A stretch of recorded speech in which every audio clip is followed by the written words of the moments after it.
time it's a different route. Yeah.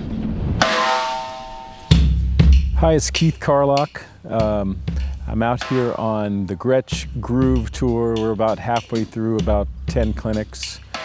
And if you look closely behind me, you'll see the awesome, incredible Gretsch Groove Mobile that we're taking around Europe.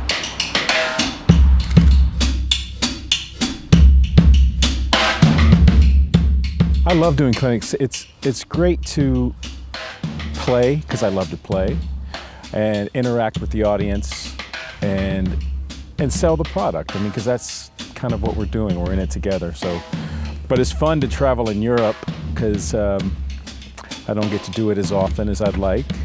You know, that's been awesome. And just meeting new people. And it's cool to be the boss in a way, because it's like, I don't get to do that very often. You know, I'm always the side man to an artist or something. And then when I get to do something like this, I feel like I'm the boss, and I'm kind of like, you know, not in a bad way, but, you know, it's like my show. So I can really, I can make it fun.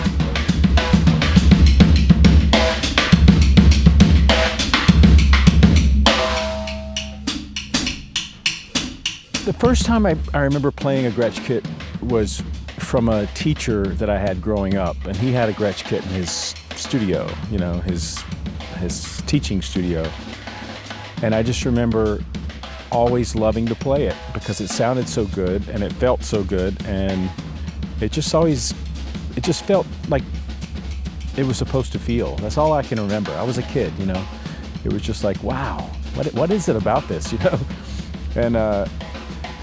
And later I learned what it was, that it was Gretsch. It was a USA custom, and I you know, followed it a little bit, and I played lots of different stuff, and I never got my hands really on a kit that I owned until I got into college. And that's when I had my first kit, and I've had it ever since. I got a USA when I was in college, and other peers in college played Gretsch, so that was another attraction. I was like checking them out more, and but all through that, you know, grade school, high school period with my teacher, there was a couple of teachers I remember that had Gretsch. That's kind of how it was sold to me, you know, and then they turned me on to all the records that those Gretsch drums were being recorded on, you know, a lot of the great jazz records and rock records, and all the great players that played Gretsch. So I was getting educated, you know, throughout that whole process. And then once I knew what it was that I was loving about them, then I got my own kit, and I've had it ever since.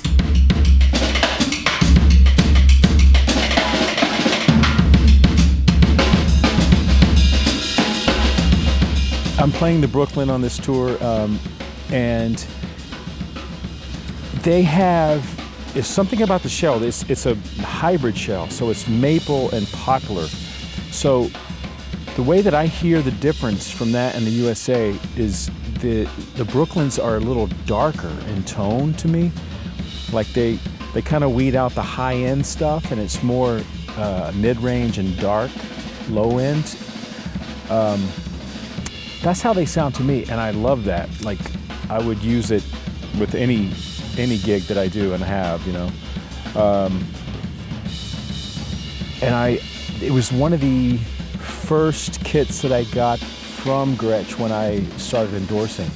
It was the Brooklyn, and I love it. I have that kit in New York, and I play it every time I'm in New York. It's stored there for when I work there, and because that was my home for a long time.